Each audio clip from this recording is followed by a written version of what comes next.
So at the end of the day, but I think it's a little deeper because he gave us our last name.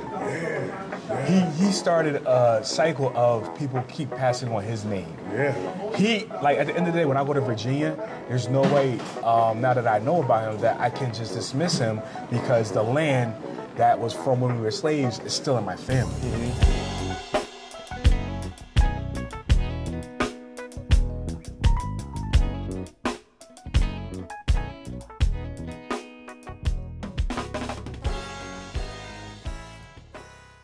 What's up, good peoples? You know how it is, the Ancestry Chronicle here, Deshaun J. Gandy. I'm here with my man, Jay Travis. If you get a chance, just, you know what, just go ahead and just pause the video. You know what to do, subscribe. Also, like, be sure to give me the thumbs up. And also share. Hit that copy button and share the link with somebody if you enjoy the content. Check out the YouTube channel. And check out the content, you know, get a feel of what I do, what I talk about, and things of that nature. And if you feel it, please subscribe and also share it with somebody. Appreciate you every single time. So I'm here with my man Jonathan, and we got Feed Your Soul here in Avenel, New Jersey. Eating some good old soul food, Feed Your Soul, and they're definitely feeding our soul. So we just want to kick it, man, about, I know, well, first we'll tell you what I got. I got the sticky wings and the waffles. So Jay, what you get? Man, they done treated me well up in here. I got yams, collard greens, fried catfish, lobster pasta, mac and cheese. I ain't gonna be eating for the next 2 days, man. That's about 6,000 calories.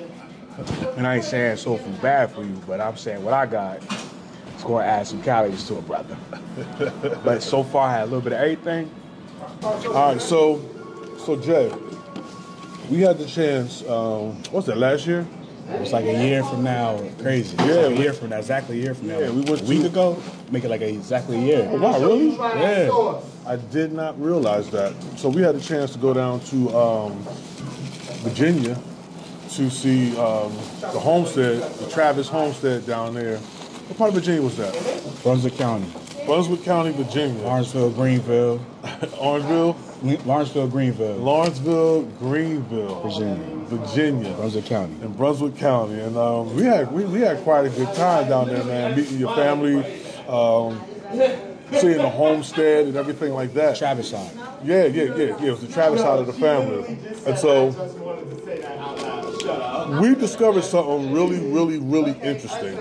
And what that was is that I don't remember now if he was your fourth great grandfather or your fourth great grandfather. I ain't forget. He was the enslaver. Slave master, yep. And his name of the Travis side of the family. And what's his first name? Jeremy? Samuel Daniel Travis was his name. And what's interesting is that name, Samuel, has just been repurposed throughout your family history. It has, since him. And Daniel too. And my grandfather's name was Daniel. How does that make you feel? Knowing that name has just been recycled. I mean, now that you know, because before, y'all thought y'all was just passing down. And you were. Honestly, you were passing down a family name. So just a little backstory to that. What you were there for, and I thank you for that trip. Because of that trip, I learned so much about my family. History was already there, but with Deshaun with me, we interviewed my relatives. We actually just learned about it. There are a lot of things that happened in my family. On the Travis side is well documented. It's pretty interesting, but I just learned more. So just go back a little bit. The story I think my uncle told was that his son was a slave. So his son was a slave, my fourth grandfather. His son did not have a name until he was freed. And that's when my fourth grandfather gave him that name, the same exact name as him, which was Samuel Daniel Travis. Wow. When he freed him as a slave, freed his son as a slave. What's interesting is that prior to that trip, I always said I knew Travis was a slave name. I knew that much about my family, that Travis was definitely a slave name. Like most black people in America were descendants of slaves. Right. It's a slave name that they give you. there was no Travis in Africa prior to slavery. So I always knew I wanted to change my last name. I think about that Malcolm X clip. Ever since I seen that Malcolm X clip, I don't know if you saw it, where he talks about how it's not normal for, at the time they called Negroes, to have last names like that. And he made an example is if an Asian person was named, I think like Daniel Smith, like he just gave an example, you would look at him as like, that can't be a real name. But for us, we just so assimilated so much that we don't even question it or have a second guess about if somebody says your name is Jonathan Travis. So I always knew when I saw that Malcolm X clip, and then I knew my family history, that I did not want to keep Travis as my last name. However, after that trip, after learning so much about the Travis side, the resilience, the history, I'm mixed now. Right. I'm mixed about, I don't know what to do with my last name anymore. I'm mixed. Okay. And the only reason I haven't changed it yet is because I want to have a family first. May not make sense to a lot of people, but I want to have a family first before I actually change my last name, because I didn't want to have a last name. They may want Travis, like my kids may, like, I can't explain it, but it was something I didn't want to do, to have a family first. I'll just say that. Okay. So that's why it hasn't happened yet. All right, so that's quite interesting, man. So knowing that your fourth great grandfather was the enslaver, one of the things that we discovered in researching your family, which was really interesting to me, is the fact that he left the family property. A lot of property. Like the homestead and everything. And of course they built onto it and added to it and things of that nature. But what really made it interesting, A, that he left them property, and then B, that he would come back to see how the family was doing. Right. So I mean, like, how do you like that's just weird, like, bro. Like how does that fit into with the enslaver and then him producing children? And he didn't free his children. He didn't free his children until after emancipation, bro. You know, and so he has these. And according to the records, he didn't even name his son. He even named his son. So that's how you know you're a property. Right. His son didn't get his name until after emancipation. Right. And so, what do you think of his? I mean, I know we can't really talk to someone's state of mind or their heart, but how does that play on you in terms of like seeing that? It's because to me it seems like this man had a change of heart, or was he coming back to see his investment, or do you think he was coming back to see how his family was doing? I mean, that's a complicated question. I don't even know how to answer that, to be honest. All I can go off is of history, and I heard somebody say one time that the slave master's original baby daddy. Slave master invented baby daddy. And I don't know why he came back. And I would kind of challenge or just push back that he left property, because I think a lot of people, when we say that, a lot of people are under the pressure that we didn't earn everything we have. So my family, who's been here since at least been in that part of Virginia, we can go back to at least the early 1800s, earned that property and earned a lot more. Right. And why he came back, I don't know. I don't know if it's his conscience. I don't know if it's because at that point, maybe after slavery was over, he realized that he had a change of heart. He looked at things differently. He looked at people differently. That was his actual son. I don't know how to answer that. But I don't look at that as he did us a favor in any type of way, though. I really don't. I looked at it as, after slavery, for a fact, a lot of them gave away the land because after slavery was over, they knew they weren't going to maintain it. They weren't going to keep it.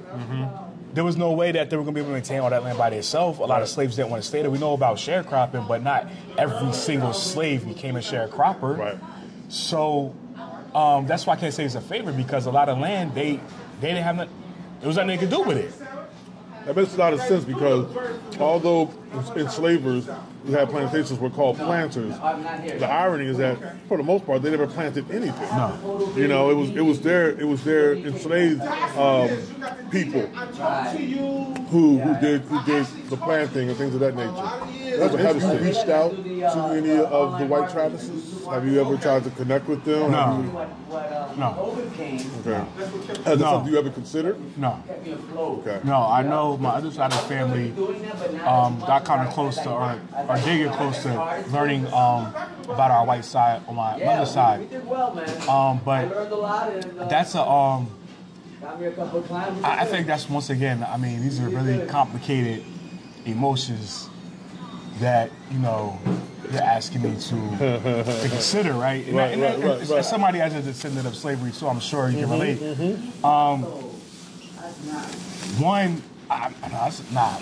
I think that's a setup for failure in a way. Okay. Because you don't know their mind state still. Would they even acknowledge me? Would they give me the reparations that they know my family deserves? You know. So do you think reparations would be needs to be a part? So say if a white Travis who's a relative to you, you know, a descendant also from the Samuel Travis, Daniel Travis, if you were to meet one of those descendants, would the conversation would the topic of reparations come up? Do you think it needs to come up? Absolutely. Okay. Absolutely, because the funny part is, and you were there when we toured the area my family is from. My uncle was able to point out at least one property that used to be a slave plantation. They still own that house. They still own all that land. They're doing very well. That's right. They're doing very well. They're very well. That's a huge family. And I think I showed you another house that was sitting on a large. I can't remember if I did or not, but it was sitting on a large, massive land, and it looked just like a plantation house back in the day. Yeah, I remember that house. So at the end of the day, whether or not they blew the money or not, that's their issue. But at the end of the day, the evidence is there that a lot of them are still living good. The evidence is there that they still own the same property that they had or their family had when they were in slavery. So it's kind of crazy to think that, and this is just general, that we don't deserve reparations, but the families who owned us still live off of that money, and nobody has an issue with them still owning that land, owning that money. So how is that fair? Like, you're saying I don't deserve reparations because I wasn't a slave, but nobody has an issue with their family being the recipients of everything that came with slavery. Yeah. It's not, come on, man. It's not. Yeah. You can't do that. Wow. Do you plan on explaining to the next generation of the Travis family further down the road about their history, and does this white enslaver, does he get incorporated in your family history? And to what degree does he get incorporated, if he does get incorporated into the family history? He gets incorporated into the family history, in my opinion, a lot. It's like, how could you not, right? As a fourth grade grandfather, as a fifth grade grandfather, or as the enslaver, or as both? He's both. You are what you are, right? So, like, I am my title at work, and I am my title just to other people. It's like you can separate the person from who they are, from what they do, but at the end of the day, what you do at the same time makes who you are. Like, my job is not exactly who I am, but it provides me what I need to live off of, right? So at the end of the day, but I think it's a little deeper because he gave us our last name. He started a cycle of people keep passing on his name. He, like, at the end of the day, when I go to Virginia, there's no way, now that I know about him, that I can just dismiss him because the land that was from when we were slaves is still in my family. We have a street named after my family, Travis. Right. But the name came from the slave master. Right. So there's no way, in my opinion, like, I could dismiss him. Because no matter how I want to look at him, he was actually part of my. He's part of. He is part. Not was. He is part of my family. Like, so, like, if we end up somehow meeting the other side of the Travis, the white Travis family, technically, I don't know how far removed they will be. You know better than me. They'll still be related to me. Yeah, I mean, he's the common ancestor. Right. Linking you to them. Right. So there's no way I can separate that. There's no possible way. So, and what's sad is that it's almost, he has in a way bigger impact than a lot of my great uncles, great grandfathers, grandfathers did. Yeah. Because he started something that still is continuing. Like, so at the end of the day, like, I can't, like, if I want to end that, that would be like selling the land. Right. That'd be dumb to do. That'd be like telling my right. family, take down the Travis Street name. Right. That'd be dumb to do. Yeah. So it's like, he started something we just can't. Man, it's interesting. I mean, it's like your legacy. Man. Yeah, it's complicated. It's a complicated legacy. It's what it is. It's part of being African American. It's part of being, you know, part of the diaspora here in America and being descendant of slaves. How are you connected to? Are you a direct male to male descendant from your fourth great grandfather, the white enslaver? Yeah. Yeah. Okay. Yeah. So that means you carry his Y chromosome. Yeah. And so if you have children and you have a son, you're going to give your son that European man's Y chromosome. Yeah. Some people see that as another form of part of the identity theft, of them taking us from Africa, changing our names, disconnecting us from our true identity, who we were, who we belong to as Culture. our people, our culture, our music, our foodways, you know, Everything. our names and everything. And some see this as just another aspect, another level, where European men, when they were violating our African women and giving us, I mean, like, they didn't know the science, but it's another, perhaps unintended, in terms of the science part of it, interruption into our identity, another blurring of the line. So for that line, you'll never be able to get back to Africa. I'll never get rid of that line. Yeah. That Y chromosome is yours, and you're going to pass it down. And you can trace that line. That lineage will never take you back to Africa. It's going to take you back to where that European man is from. Yeah. You know, and so that's just interesting things to think about. It's interesting. It's weird. It's complicated. I think that, though, I think what's interesting is, though, I mean, so I took my DNA test, and as I stated that both sides of my family know for a fact that we have European in us because of slavery. So I joke with people and I tell them that when I took my DNA test, I was actually surprised how much European I had in me. And I even You mind if I ask how much? I don't No, okay. It's over a quarter. Okay. It's over a quarter. To some people that might not seem a lot, but if you look at me, that's quite a bit. And on top of that, what makes this even more interesting, so out of all black people I know, I've got I'm up there for like the least amount of African DNA in me. So a lot of people might not think 30% is a lot. I just told. My memories, when I get nervous, man. You get them talking, it comes out. When I get nervous, the truth comes out sometimes. So it's actually a little bit over 30%. Okay. So there's some people that's not a lot.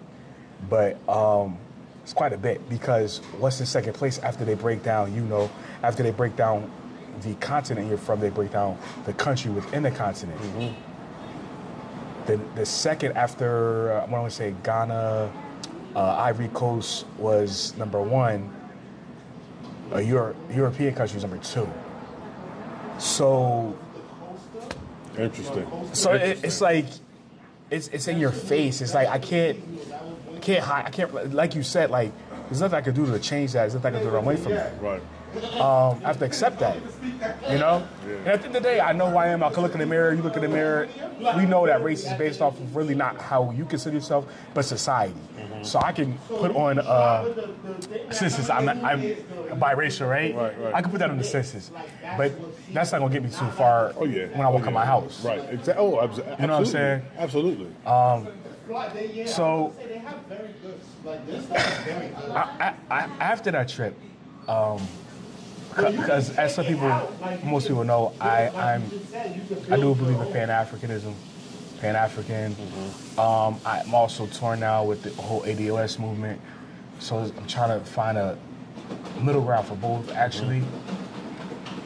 So prior to me knowing like the complete history about the Travis side last year, I was going to change my name to an African name, my last name. Okay. And it's going to be based off of where my family was originally from in Africa. because that research, as you know, is out now. But I'm torn at this point because the resilience I learned about the Travis family from slavery to this day blew my mind. Right. And just so some people know, we still own a lot of land in the area where slaves at. Found out we were never sharecroppers. I found out my family members was in college in the early 1900s. One of them was a principal at a school. She got her master's. We're talking about early 1900s. I think it was my great-grandfather owned, back then what people consider like a lot of resources, especially for a black person, land, stock. When I go down, there's just so much of my family I learn about. We own an entire street. Like all the land on this one street pretty much belongs to my family. Yeah. How do I separate myself from that? But at the same time, how do I include the African side of it? Like, and I don't mean to Africa. I am African. Everything about me, my physical features yells African. But how do I include the cultural, I guess you would say, African side? And I don't mean just generically like, oh, I went to South Africa and I saw this, so I want that. No, like truly. So in terms of the name, you can always, that's just hypothetical. You can always hyphenate the name. You know, that's if you want, in terms of like the name, you can always be like Jonathan Travis hyphen XYZ. I thought about that, but what makes it complicated is because at the end of the day, to be honest, and some people, what I find interesting about this is that the people who don't understand this whole thing the most are people who are black people who are slaves in America. Gotcha. So when I tell this to other people, they look at me crazy. Like, what, slave name, you're being funny, this and that, yada, yada. Because some people, I think we just, a lot of people have slave names, like even in Latin America. Right. Like there were slaves in Latin America. They have Spanish last names. They're not indigenous last names, indigenous names. Right. But I think the difference is, at least I can speak for myself, is that I'm not willing to, I don't want to fully accept something that isn't truly mine or doesn't really supposed to belong to me. So I see what you're saying about the hyphenating the name, but that first has to sit with me that I'm in full acceptance of the last name Travis. Right. And I'm at the point right now where prior to that trip, I was like, I'm good without having Travis as my last name. Right. But now you're thinking about the legacy it's connected to, and you don't want to discard that. Right. So I got you. I'm at the point where hyphenating makes sense, but at the same time, I'm gonna be honest. Like I'm still having a hard time swallowing how Travis became our family's last name. Right. Because that's the thing. It's how you even got that name. Right. It's different when it's like you know. Right. But when you know. Right. Exactly. It hits you way more. Way differently. Yeah. It hits you way differently. I guess then what I'll say then is this: as we close out this session is. So we can eat because we got some good food before us, so we want to tear this up. So I guess then, in terms of, is it possible to be able to, is it a false dichotomy that you either have to celebrate the legacy that your enslaved family or your family who came over to the Americas during the transatlantic slave trade that they established here, or your African heritage? Is that a false dichotomy, or can you celebrate both? Can you, as our friend Jay Cameron says, can that gap be bridged? Is it possible to live between the hyphenation of the hyphen of African American? I get your question completely though, and I think that's the difficulty of our history that makes it complicated, and that's why I think people who aren't in our situation don't feel like entertaining it. And a lot of us don't feel like entertaining it because we have bought into like, we're good what we have, life is great, the past is the past, so why are you making things complicated? But for those of us who respect our history, who respect where we really came from, I think, I hate to sound like a broken record, it's so complicated. Yeah. And I don't know if there's one answer for that. And I don't know if there's a right answer for that. Because at the end of the day, anybody who's gonna be honest with yourself, that is, no matter where you're from in the world, that you're black, you look at your physical features. Look at how you move. Research the history where your food comes from. The music you listen to. Go back and to find out where drums and certain sounds originated from. There's nothing about you that does not yell Africa. You don't need nobody to, like, nobody is the gatekeeper of African or Africa, so I don't believe anybody can really determine who I really am, because my actions, my physical features, how I move, how I eat. It's in you. It's in your DNA. You can't deny it. You can't. Yeah. And, you know, whether you believe you were here in America before slavery, after slavery, doesn't matter. Your physical features still say African. Yeah. So that's why I'm torn. Like, yeah, our culture here is, American, European, but I think it doesn't supersede what we brought over here from Africa. I feel you on that, bro. I totally agree with that. I think that's a good spot to end it on, is that we've created a great legacy here, and we ought to celebrate it, but it does not supersede the legacy that our ancestors had in Africa. And not just here, anywhere the diaspora where we've been taken. Yeah, in the diaspora. That's what's up, man. That's good stuff. That's good stuff, bro. So once again, I'm the Ancestry Chronicle. I'm here with my boy Jonathan Travis. We're here at Feed Your Soul in Avenel, New Jersey, just kicking it, talking about some things, and we're going to get into this food here, and we'll be back. Peace, peace, peace. I holla. Happy Morehouse Homecoming Weekend. If y'all down there, shout out to y'all. I had to put that in there. Happy Morehouse Homecoming Weekend. All right? Okay. All right. And happy Rutgers University Homecoming Weekend.